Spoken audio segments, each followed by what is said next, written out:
Dia 2 de abril, domingo, né, o Dia Mundial da Conscientização do Autismo. Nada melhor que uma mãe, Michele, para que ela possa responder as nossas perguntas em relação ao autismo. Como identificar os primeiros sintomas? E se tem uma idade específica? Idade específica não tem. Quanto antes, melhor. Eu já vi casos de uma mãe que conseguiu identificar os primeiros sinais quando o bebê dela tinha 1 mês. Depois que a gente tem um filho autista e que a gente começa a estudar sobre, a gente vira meio que um radar. A gente consegue ver sinais em várias crianças. Geralmente a gente está certo. Os sinais que a gente consegue identificar, a questão do olhar, né? A criança que não olha, que não responde quando você chama. Se ela olha, ela não fixa esse olhar, então ela olha e desvia, ela olha e desvia. Você chama, chama, chama, ela não te responde. O atraso da fala também, as mães estão acostumadas com tal idade a criança começa a falar, geralmente com 1 ano e pouquinho. Aí a criança começa a falar. Só que a comunicação, ela é muito mais do que a fala. A fala é o último recurso da comunicação. Então, a Olivia, ela não tem comunicação, ainda hoje, com 1 ano e 7 meses. Ela não compartilha interesses, ela não tem aquele negócio, o bebê vem te mostrar um brinquedo que ele pegou, vem, coloca, dá na sua mão.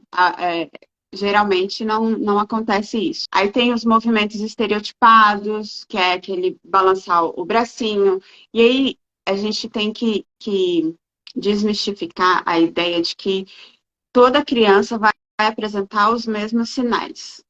Não vai. Cada criança vai apresentar um conjunto de sinais. Então, tem que ter esse conjunto para que seja diagnosticado o autismo. Então, tem as estereotipias, que é balançar para os lados, balançar para frente e para trás. Ela fica muito. Agora ela está de ficar com o dedinho assim. São movimentos repetitivos. A gente tem que observar muito a questão dos marcos de desenvolvimento. Então, aquela criança que não sentou na idade certa, não bateu palma na idade certa, não começou a apontar, né? Tem na carteira de vacinação da criança, tem lá os marcos de desenvolvimento que o pediatra vai acompanhando e a mãe também pode olhar se ela já adquiriu aquelas habilidades ou não. Porque todas as habilidades, elas são pré-requisitos para que venha uma outra coisa depois, né? A criança que não imita, a criança que é muito quieta, que é o caso da Olivia, ou então aquela criança que é muito o oposto disso. Ela chora muito, tem o sono muito agitado, acorda várias vezes durante a noite. Tudo isso são sinais de alerta. O que fazer quando uma criança na família é diagnosticada com autismo? Aí a gente pega um ponto bem forte, né? Que tem o ponto do ego.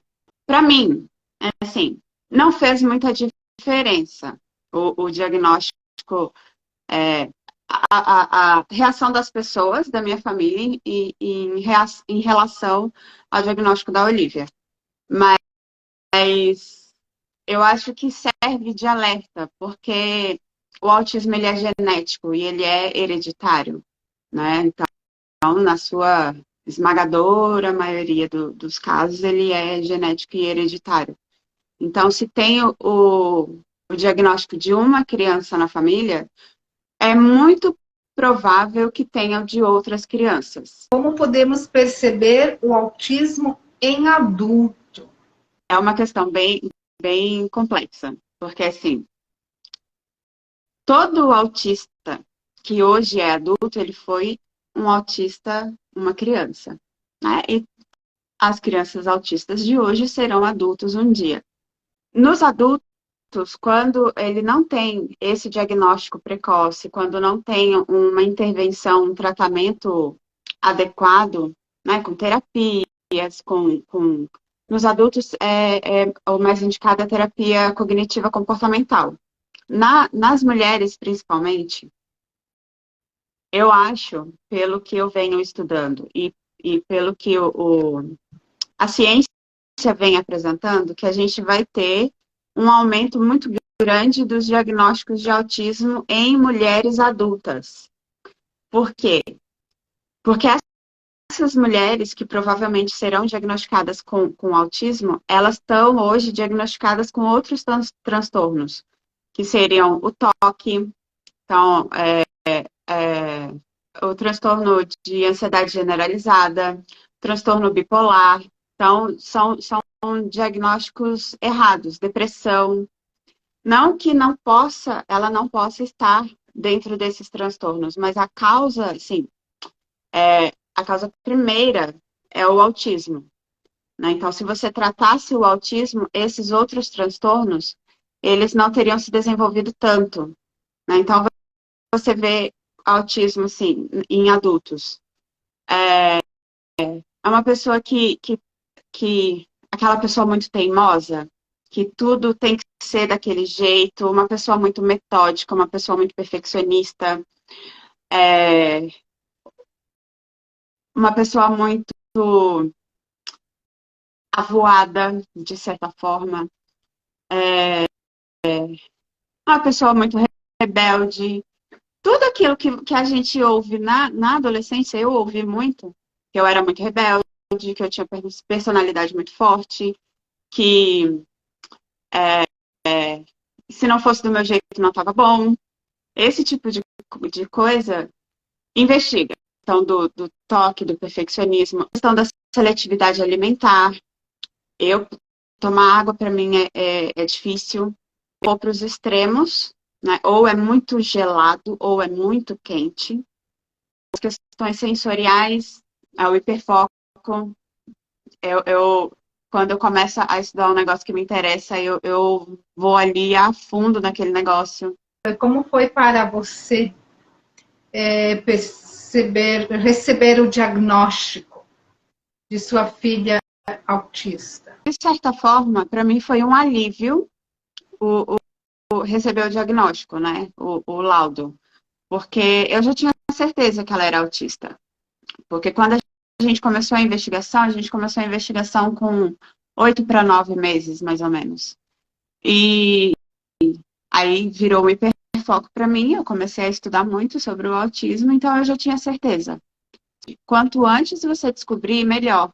Porque a criança de 1 a 3 anos é o que a gente chama de idade de ouro, por conta da neuroplasticidade cerebral. Qual foi o seu sentimento como mãe quando, né, nesse momento de receber esse diagnóstico, você teve o apoio da família nesse momento?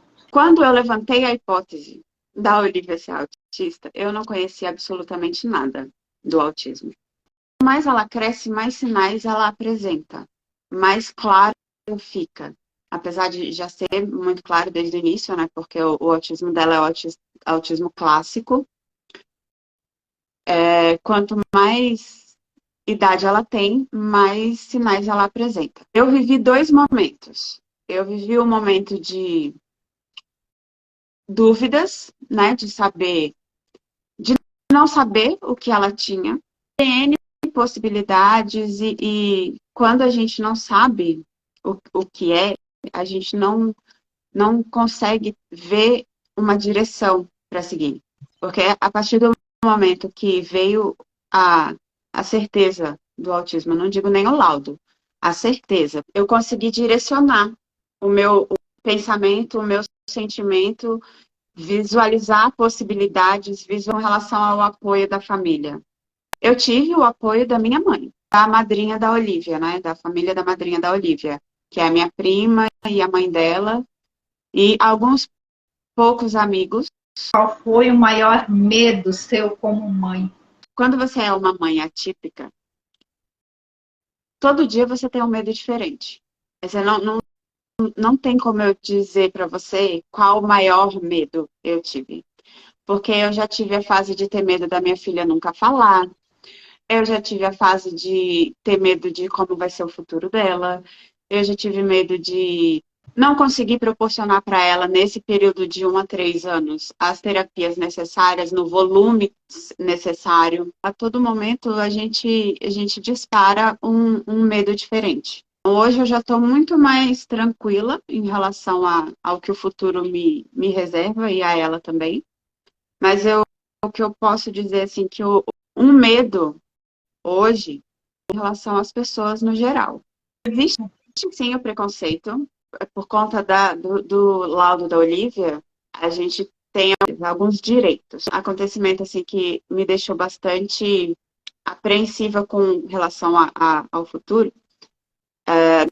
Na hora de almoçar, a gente recebeu um cartãozinho dizendo que a Olivia e as pessoas que estavam com ela, né? Eram 3 pessoas, eu, João Paulo e minha tia. Nós éramos VIPs. E a gente não pegava fila nenhuma, né? Então, assim, quando a gente foi almoçar, a gente foi a um restaurante, tava aquela fila de gente para entrar. Quando eu mostrei o cartão para ele, imediatamente ele me chamou. A moça que estava na minha frente, que estava com um VIP desse comprado, ela se indignou. E ela falou assim, mas eu também sou VIP. Eu falei assim, mas a minha filha é autista. Ela, independente, todo mundo come. Olha, se alguns anos atrás eu não teria tido a mesma paciência que eu tive. Eu só pedi licença a ela, passei com falta de conhecimento. O meu medo, voltando àquela outra pergunta, é justamente esse. Qual é a sociedade que vai receber minha filha no futuro? Isso responde também à questão do preconceito. Então, a gente tem, sim, muito preconceito. Tem as pessoas que não acreditam, principalmente quando é autismo nível 1 de suporte. Vai ter as fases normais, né, da vida. Né? Vai aprender, vai errar, vai sofrer, vai ser feliz, vai ter todas as fases da vida. Não é porque é autista ou não. O autismo ele é um transtorno do neurodesenvolvimento. O cérebro da pessoa funciona de uma forma diferente. Ela tem sensações, pensamentos e formas de agir diferentes. Ela não é incapaz de fazer coisas de pessoas típicas dentro das suas possibilidades, né? Porque depende também do nível de suporte. Então, existe, sim, muito esse preconceito. Para algumas pessoas não fez diferença. Muitas delas se aproximaram, inclusive, mais, né? As pessoas que já eram próximas se aproximaram mais, tentando entender, tentando aprender, tentando... E eu senti também o afastamento de algumas pessoas. Como lidar diariamente, no dia a dia, né? Como lidar com uma bebê com autismo, cuidado, né, com uma criança com autismo quando a mãe quer super proteger. Eu sou muito cuidadosa, sim, admito, sou muito cuidadosa, cuido muito de perto das coisas dela, da dieta, mas eu também tenho consciência de que ninguém vai fazer do jeito que eu faço. Né? Mas como eu estou no dia a dia dela, eu conheço muito as reações dela. A Olivia, ela leva, em média, 40, 50 minutos para fazer uma refeição. A refeição mesmo, almoço e janta. E não é todo mundo que tem paciência. E ela, no meio do caminho, ela mexe a cabeça para os lados. Aí você, quem não conhece, acha que ela está falando não. Mas não é. É uma estereotipia. Então, assim, para minha mãe conseguir dar comida para ela, foram, assim, umas 2 semanas de tentativas, sabe? Tentando, insistindo e fazendo. Mas eu deixei ela fazer do jeito que ela conseguiu. Ela falava uma outra coisa, ó, é assim, assim, assado. Mas como ela tá no convívio também, ela vê como eu faço com a Olivia, para ela acho que foi mais fácil. A questão do sono dela, que é bem complicadinha. A questão da seletividade alimentar é muito complicada. É a temperatura, igual eu, mas só que ela não é os extremos. Ela não come nada morno ou quente. Se tiver morno e quente, ela joga longe. O dela é frio para gelado. A rigidez cognitiva, ela atrapalha todos os aspectos da vida de uma criança autista. Mais informação, menos preconceito. Qual é a tua mensagem como mãe de uma filha autista? Quando eu cheguei na consulta com o neurologista para ver se fechava o laudo da Olivia, ele achou engraçado que eu tinha um conhecimento muito grande. Aí eu falei assim, não, doutor, mas é porque para mim virou um hiperfoco. Então, as pessoas do meu convívio começaram a me cobrar um posicionamento no sentido de informar. Quando você entra no mundo, que é um mundo do autismo, você corre um risco muito grande de entrar numa bolha. Não conhece, a gente tem medo, a gente tem receio, a gente tem os pré-conceitos. E como é que eu vou fazer com que as pessoas conheçam mais sobre o autismo se eu só falar para pessoas interessadas no autismo? Interessadas que eu digo é aquelas que eu, como mãe, as pessoas do meu convívio ali. Então, a gente só tem o mês de abril para conscientizar as pessoas, que é o mês internacional da conscientização. Né? O dia 2 é o Dia Internacional. A gente precisa desse incentivo das pessoas, da abertura das pessoas, da sociedade como um todo, escolas, para a gente praticar a inclusão de verdade. E não só a respeito do autismo, a respeito de todas as diferenças. Porque independente de ser autista ou não, todos nós somos uns diferentes dos outros. E se eu não consigo conviver com o diferente, eu estou fazendo o que aqui? Sejam mais humanas, entendam mais o outro, né? Pratique a compaixão, pratique a empatia. Porque é o futuro que a gente está plantando hoje. Então, se a gente plantar hoje, daqui 5, 10 anos, a gente vai estar convivendo num país, num planeta muito melhor. E quem é que não quer viver melhor? Não só pelos outros, mas por nós mesmos. Então, se cada um é um trabalho de formiguinha, se cada um fizer um pouquinho, daqui a pouco a gente explode.